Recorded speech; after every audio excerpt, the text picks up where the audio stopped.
Anggota Komisi 4 DPR Firman Subagio menekankan kasus pemagaran laut yang membentangi sepanjang 30,16 km di pesisir laut kawasan PIK 2 Kabupaten Tangerang, Banten menjadi hal yang sangat penting untuk segera diselesaikan. Pimpinan DPR maupun pemerintah seharusnya bisa segera memanggil Agung Sedayo Group yang disebut-sebut dalang dibalik kasus ini. Politikus Partai Golkar ini juga mengaku heran karena pengusutan kasus yang merugikan masyarakat setempat ini lamban. Adakah keterlibatan Agung Sedayo Group? Bagaimana mungkin masyarakat pesisir dengan keterbatasan ekonomi mampu membangun proyek sebesar itu? Apakah ada dokumen resmi yang mendukung klaim bahwa proyek ini murni inisiatif masyarakat?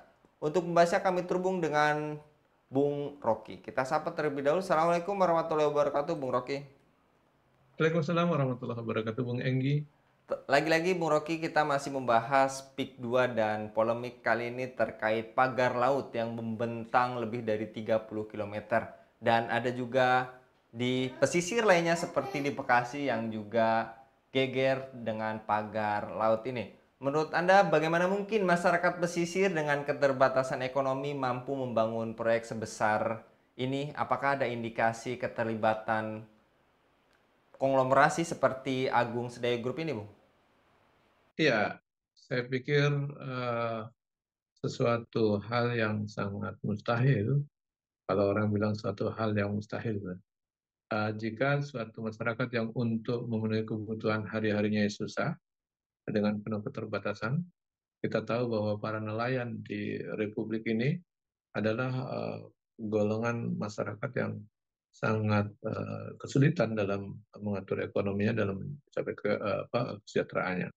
Nah, kalau sampai mereka bisa membangun pagar atau memagari laut, saya pikir luar biasa itu. Nah, tentu dari segi rasionalitas, ini tentu tidak masuk akal atau tidak uh, masuk nalar yang sehat ya. Nah, tentu ada faktor lain. Nah, faktor lain itu sebagian masyarakat atau publik menilai bahwa ada faktor oligarki di belakangnya yang mengatasnamakan masyarakat atau menggunakan masyarakat sebagai cover-nya ataupun sebagai tamengnya dengan dalih mereka yang membuat tapi masyarakat yang tampilkan seolah-olah mereka yang memagari laut.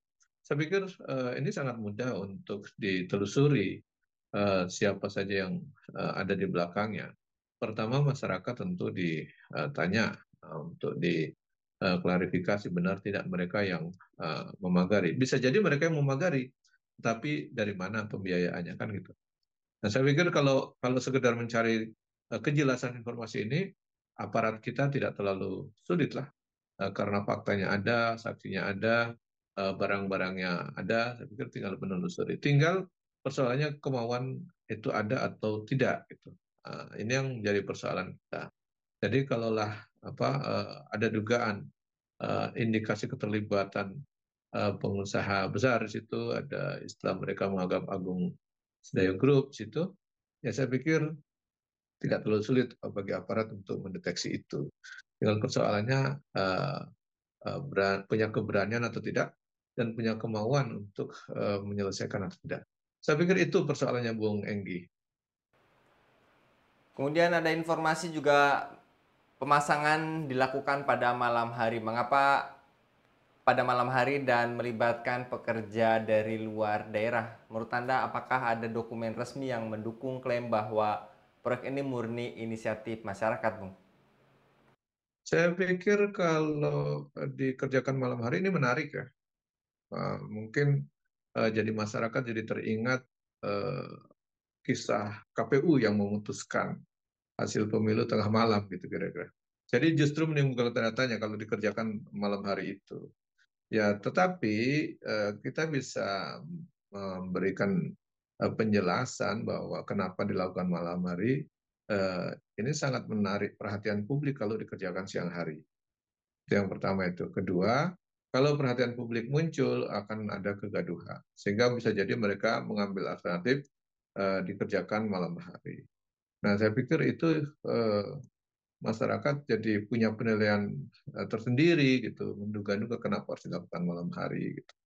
Nah, kalau itu kan masyarakat punya ingatan masih segar ya, kisah pemilu dulu, kenapa dilakukan eh, keputusannya di malam hari gitu. Di saat masyarakat sedang tidur. Sama dengan proyek ini eh, dilakukan juga kerjaannya malam hari dan di saat masyarakat juga tidak melihat. Tapi kan tentu ada yang disembunyikan di situ, atau ada yang dihindari di situ.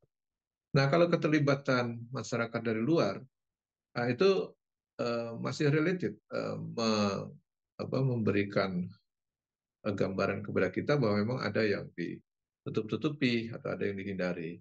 Kalau mereka mengambil masyarakat setempat, itu masyarakat setempat tahu persis kenapa harus dipagari gitu. Kan mereka tentu yang sangat dirugikan kalau nelayan-nelayan di situ yang lautnya dipagari, mereka tentu akan kesulitan melaut, mungkin harus tidak bisa melewati di situ dan seterusnya. Ya tentu kalau mereka harus memutar, berarti kan nambah biaya transportasi, biaya solar atau biaya bahan bakar jadi lebih besar, dan tentu keuntungan mereka jadi lebih sedikit.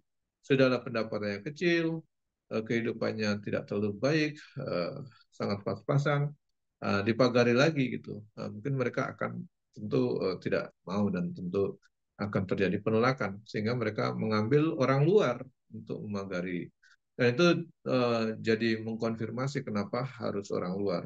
Tentu menghindari polemik dari daerah. Ini indikasi-indikasi yang mengatakan bahwa uh, proyek ini banyak kejanggalan, dan tentu masyarakat tidak mungkin membangunnya sendiri dengan biayanya sendiri, karena masyarakat dengan kehidupannya aja sudah susah, biayanya pun tak ada untuk kesejahteraan mereka, apalagi untuk sekedar memagari laut itu.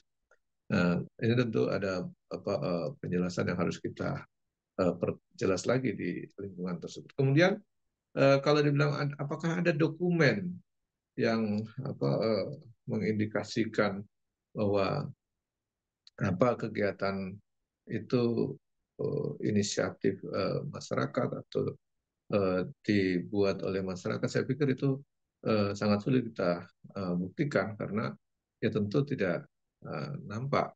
Walaupun dokumen itu bisa saja dibuat, kita tahu pihak yang membuat dokumen itu kan pihak-pihak yang punya kewenangan. Nah, kalau pihak-pihak yang punya kewenangan dia berkolaborasi ataupun eh, dia berpihak kepada pengembang, tentu dengan mudah dokumen itu dibuat, dilengkapi atau diciptakan karena mereka yang membuat dokumen. Tetapi yang paling penting, publik bisa nilai apakah dokumen itu normal, layak, atau memang alami, atau memang sengaja-sengaja dibuat atau diada-adakan. Saya pikir nanti fakta di lapangan, fakta di masyarakat bisa lebih membuktikan. Walaupun secara faktual di lapangan bisa saja masyarakat kesulitan untuk diwawancarai atau ditanyakan, karena bisa jadi dalam situasi seperti saat ini, itu masyarakat juga penuh uh, ketakutan, penuh pertanyaan, jadi sering menghindar. Dan mereka tentu bukan hanya itu, ketidaknyamanan dengan pihak lain tentu mereka akan merasakan, dan mereka merasa curiga dan seterusnya. Dan ini menunjukkan bahwa memang kehidupan masyarakat di situ sudah tidak normal, tidak nyaman lagi sebagaimana sebelum-sebelumnya. Begitu, Bung Enggi. Banyak sederet masalah dan juga banyak yang dipublikasi terkait proyek strategis nasional PIK 2 ini. Menurut Anda, Bung Rocky, apakah pemerintah pusat dan daerah telah melakukan kajian lingkungan sebelum proyek ini dimulai? Mengingat ada juga informasi yang beredar pemerintahan daerah tidak mengetahui PSN PIK 2 ini. Ya, saya pikir ini PSN PIK 2 ini kan persoalan yang merugikan masyarakat ya. Kalau dia menguntungkan masyarakat, ya tentu masyarakat akan memberi dukungan yang luas. Karena masyarakat tidak merasakan manfaatnya, bahkan mungkin yang dirasakan adalah mudaratnya. Jadi manfaatnya belum diterima, mudaratnya sudah didapat oleh masyarakat. Minimal mereka sudah tidak nyaman, tidak lagi merasa kehidupannya tentram di situ. Sudah banyak orang masuk, bisa jadi ada preman-preman baru masuk, bisa jadi ada yang berseragam masuk yang semestinya mereka tidak merasakan pemandangan itu. Kemudian jadi masuk ke situ kan jadi mengganggu kenyamanan dan ketentraman mereka. Nah, kalau kita lihat apakah sudah dilakukan kajian, nah ini kita perlu melihat dokumennya. Yang pasti, kalau untuk proyek-proyek besar, itu kajiannya harusnya lengkap dan mendalam. Dan tentu harusnya bertahun-tahun. Tidak hanya langsung muncul kajian itu tiba-tiba layak gitu, terutama dalam konteks lingkungan. Biasanya memang kajian lingkungan, kajian AMDAL dan seterusnya itu dulu dilakukan secara ketat, tetapi dengan undang-undang Omnibus Law yang baru, saya pikir itu mereka bisa berdalih dan berlindung di situ bahwa itu adalah kewenangan pusat, sehingga daerah tidak bisa banyak mengontrol di situ. Dan apalagi dengan dijadikan PSN, proyek strategis nasional, itu betul-betul menjadi kewenangan pusat untuk memberikan kemudahan-kemudahan dalam perizinan maupun ke kelonggaran dalam berbagai aturan yang semestinya harus dilalui. Dan kita tahu juga bahwa biasanya mereka kalau perusahaan besar itu jumawa, merasa mereka besar dan mereka jarang juga menghargai aparat-aparat di daerah. Sehingga kalau kita lihat di daerah apakah sudah sesuai prosedur di daerah atau tidak, itu juga butuh diuji lebih lanjut. Biasanya kalau sudah merasa ada dukungan dari pusat, apalagi ada orang tua di dalam yang merasa pejabat tinggi ada juga didukung di situ, mereka perusahaan-perusahaan besar itu biasanya lebih leluasa dan terkesan seenaknya. Dan yang dirugikan tentu masyarakat. Kalau pemerintah di level lokal di daerah tentu tidak berani untuk melakukan kebijakan yang bertentangan dengan kebijakan pemerintah pusat. Apalagi mereka tentu sangat tahu salah bersikap bisa berakibat jabatan, bisa juga berakibat kriminalisasi. Jadi kalau kita lihat di sini memang praktis belum tentu dilakukan andal secara menyeluruh, secara prosedural yang ketat, tapi proyek itu biasanya sudah berjalan. Nah, tinggal kita uji apakah memang proyek itu sudah dilengkapi dengan AMDAL atau kajian lingkungan yang lengkap atau belum. Saya pikir itu butuh dibuktikan lebih jauh. Tetapi lebih dari itu, sosialisasi ke masyarakat juga kurang, sehingga masyarakat tidak mendapat penjelasan yang cukup. Apalagi bukan hanya penjelasan, mereka justru menerima perlakuan-perlakuan yang justru tidak adil, dan juga kebijakan-kebijakan tidak berpihak kepada masyarakat yang ada di lokal. Begitu, Bung Enggi. Ya. Dan menurut Anda apakah ada langkah konkret dari pemerintah untuk melindungi masyarakat dan menegakkan hukum dalam kasus PSN PIK 2 ini, Bung? Ya, saya pikir ini ironi ya, sampai hari ini kita belum melihat ada langkah-langkah yang cepat, tegas, dan jelas dari pemerintah untuk menangani persoalan PIK 2 ini. Saya ketemu dengan para aktivis dan juga beberapa lawyer, mereka juga masuk ke sana tidak mudah karena ada jalan ditutup, ada preman-preman berkumpul dan seterusnya. Mereka tidak mudah untuk bisa masuk dalam, kadang-kadang juga diblokir dan seterusnya. Nah, ini belum ada langkah konkret yang dilakukan oleh pemerintah terkait dengan kasus PIK 2 ini. Yang kasihan tentu masyarakat. Kalau saya jadi teringat kisah di masa Khalifah Umar dulu, ketika di Mesir itu ada seorang Yahudi yang tanahnya mau digunakan untuk tanda kutip PSN lah seperti hari ini. Kala itu Gubernur Amr bin As ingin memperluas pembangunan masjid, dan itu jelas masjid itu untuk kepentingan publik, bukan untuk kepentingan pribadi. Tetapi itu pun bisa diprotes dan diadukan kepada khalifah. Jadi Yahudi itu dari Mesir ke Madinah untuk mengadukan kebijakan bahwa rumahnya, tanahnya akan dirampas untuk proyek pembangunan masjid. Nah, kalau sekarang bahasanya PSN lah, proyek strategis yang untuk kepentingan publik. Tapi hari ini mungkin bukan untuk kepentingan publik karena masyarakat justru tidak melihat apakah ini untuk kepentingan publik atau bukan. Nah, kala itu sang Yahudi itu bisa menghadap Khalifah Umar, lalu Khalifah Umar memberikan tulang yang digaris tegak lurus, diminta untuk menyerahkan kembali kepada gubernurnya di Mesir. Dan ketika gubernurnya Amr bin As menerima tulang itu langsung gemetar dan akhirnya membatalkan proyek pembangunan masjidnya itu. Dan akhirnya dibebaskanlah tanah Yahudi itu. Dan justru Yahudi yang melihat keadilan itu kembali masuk Islam. Saya pikir hari ini kita kesulitan warga Banten PIK 2 ini mau mengadukan ke siapa?